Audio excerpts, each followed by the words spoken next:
শ্বেতপত্র প্রকাশ করুন। পারবেন? দিয়েছে কে? মমতা বন্দ্যোপাধ্যায়। অনেকে বলে ট্যাক্সের টাকা। মমতা বন্দ্যোপাধ্যায় দিচ্ছে তার নিজের টাকা না। যারা ট্যাক্স দেন 90% ট্যাক্স কেন্দ্র সরকারকে দেন। ইনকাম ট্যাক্স, জিএসটি কে নেয়? কেন্দ্র সরকার নেয়। সেই টাকা গায়ের জোরে জোর জবরদস্তি গাজোয়ারি করে আটকে রেখে দেয়।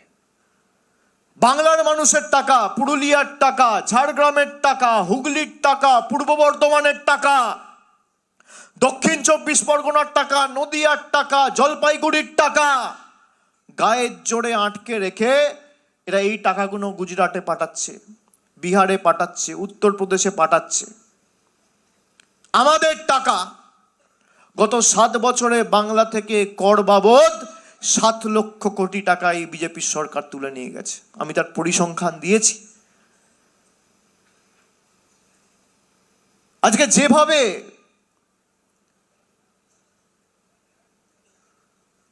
আমাদের উপর শুধু এসসি এসটি বলে নয়, আমাদের মনীষীদের বিপ্লবীদের হেয় করা হয়েছে, ছোট করা হয়েছে। বিজেপির নেতারা এসে রবীন্দ্রনাথ ঠাকুরকে বলছে রবীন্দ্রনাথ সান্যাল। ঈশ্বরচন্দ্র বিদ্যাসাগরের মূর্তি ভাঙা হয়েছে। স্বামী বিবেকানন্দকে বলা হচ্ছে অজ্ঞ বামপন্থীর প্রোডাক্ট। সাহিত্য সম্রাট বঙ্কিমচন্দ্র চট্টোপাধ্যায়কে বলা হচ্ছে বঙ্কিম দা। আপনি ভাবুন দেশটাকে কোথায় নিয়ে গেছে। কাল থেকে রথযাত্রা শুরু করেছে জমিদার বাবুরা। আমরা রথযাত্রা আষাঢ় মাসে হয়, শ্রাবণ মাসে হয় শুনেছি, জুলাইতে হয়, অগস্টে হয়। ভাই ফেব্রুয়ারি মার্চে রথ হয় আমি প্রথম দেখলাম। আমরা জগন্নাথ দেবের রথের কথা শুনেছি। আমরা মহাভারতে শ্রীকৃষ্ণ অর্জুনের রথের কথা শুনেছি। আমরা দেবদেবীদের রথের কথা শুনেছি। 2 নম্বর চিটিংবাজদের রথের কথা শুনিনি, এই প্রথম শুনলাম।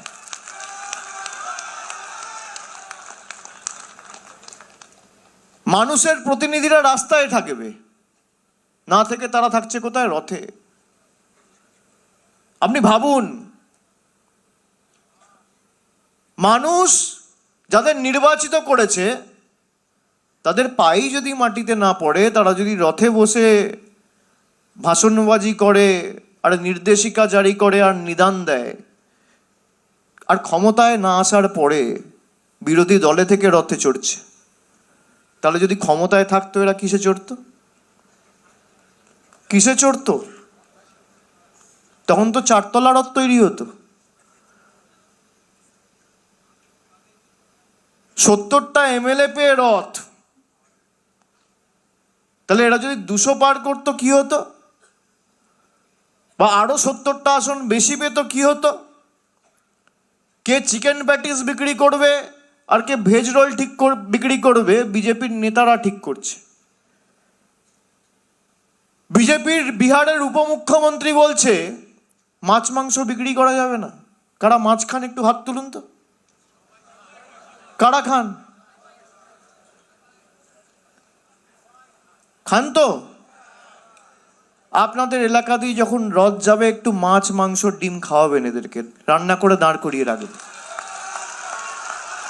না খেলে না খাবে। অতিথি দেবো ভব, বাসুদেবা কুটুম্বকম। আমাদের কৃষ্টি সংস্কৃতি তো আমাদের তাই শেখায় যে বাইরে থেকে যদি কেউ ঘুরতে আসে আমরা অতিথি আপ্যায়ন করব। আমাদের আতিথেয়তায় যেন তারা মুগ্ধ হয়। কারোর বাড়িতে কেউ এলে কেউ মিষ্টি আনে, কেউ দই আনে, কেউ সন্দেশ দেয়, কেউ শরবত দেয়। আবার যদি মায়েরা একটু বেশি করে রান্না করে তখন ভাত দেয়, সাথে একটা ডিম থাকলে ডিম দেয়। আমি বলবো মাছ মাংস সব তৈরি করে রাখবেন, হাতে করে নিয়ে দাঁড়িয়ে থাকবেন বাবুদের জন্য। বাংলায় কে মাছ খাবে কে মাংস খাবে বিহারের উপমুখ্যমন্ত্রী ঠিক করছে। একটা রাজনৈতিক দল সে ভোট চাইছে না, ভোট চাওয়ার পর আমি কি পড়বো আর আমি কি খাবো ঠিক করে দেবে সেই রাজনৈতিক দল। আপনি ভাবুন, গণতন্ত্রের রীতিনীতি অনুসারে প্রত্যেক রাজনৈতিক দল মানুষের কাছে যাবে, সমর্থন চাইবে, তার কাজের কথা বলবে, মানুষ এক পক্ষকে সমর্থন করবে, এক পক্ষের বিরুদ্ধে ভোট দেবে। এটাই তো গণতন্ত্রের রীতিনীতি। তারা ভোটে জেতার পর বলছে মাছ মাংস বিক্রি করা যাবে না। প্রধানমন্ত্রী নিজে 2024-এর আগে বলছে যারা মাছ খায় তারা মুঘল। আমি আগে একবেলা খেতাম, এখন দুবেলা খাই। এদের সাহস কোথায়, কোন জায়গায় গেছে? যখন রথ যাবে তখন হাতে করে কেউ একটু সন্দেশ, কেউ একটু মিষ্টি নিয়ে থাকবে, আর বলবেন আমাদের টাকা তো আটকে রেখেছেন গত 5 বছর ধরে,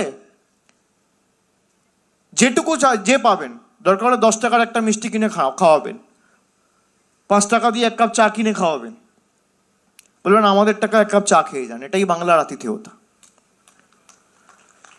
নিজেদেরকে ভগবান ভাবছে, আর বলবেন যে রথগুলো করে এসছেন সেটা সযত্নে রাখবেন। তার কারণ আমরা যেমন রথের প্রথা বা রথের তাৎপর্য জানি, আমরা উল্টো রথের তাৎপর্য এবং প্রথাটাও মেনে চলি।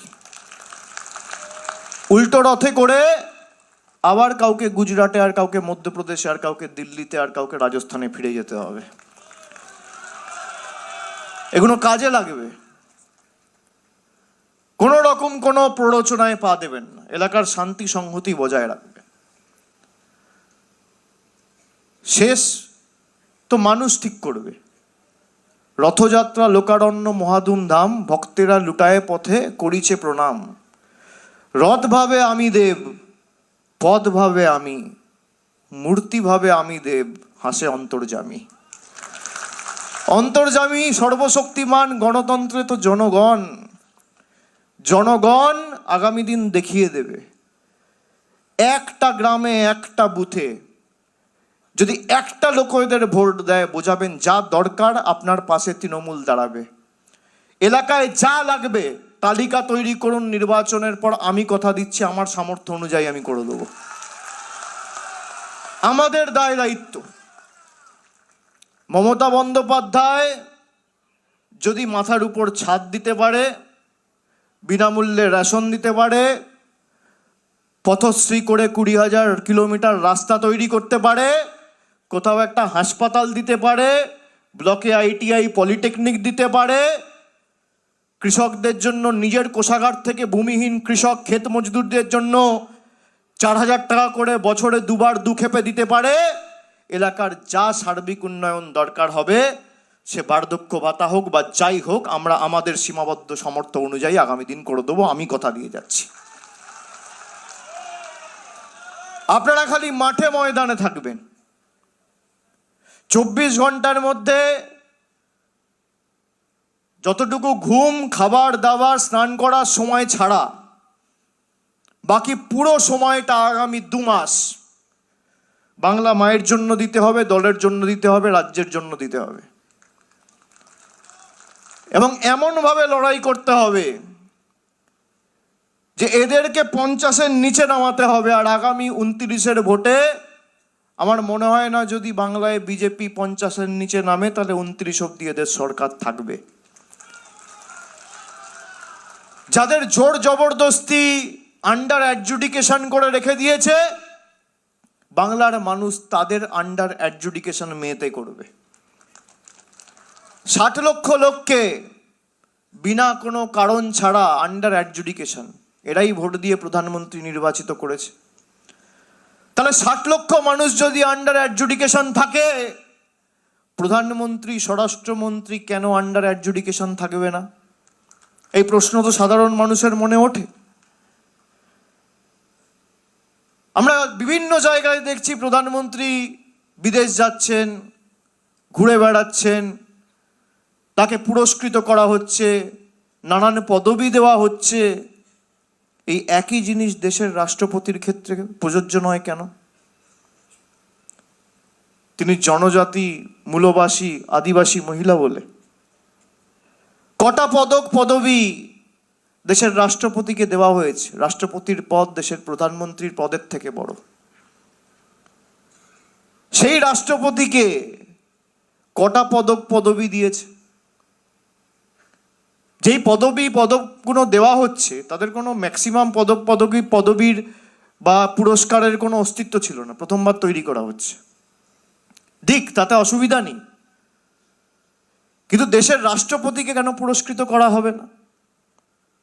দেশের রাষ্ট্রপতিকে কেন রাম মন্দিরের উদ্ঘাটনে বা উদ্বোধনী অনুষ্ঠানে ডাকা হবে না?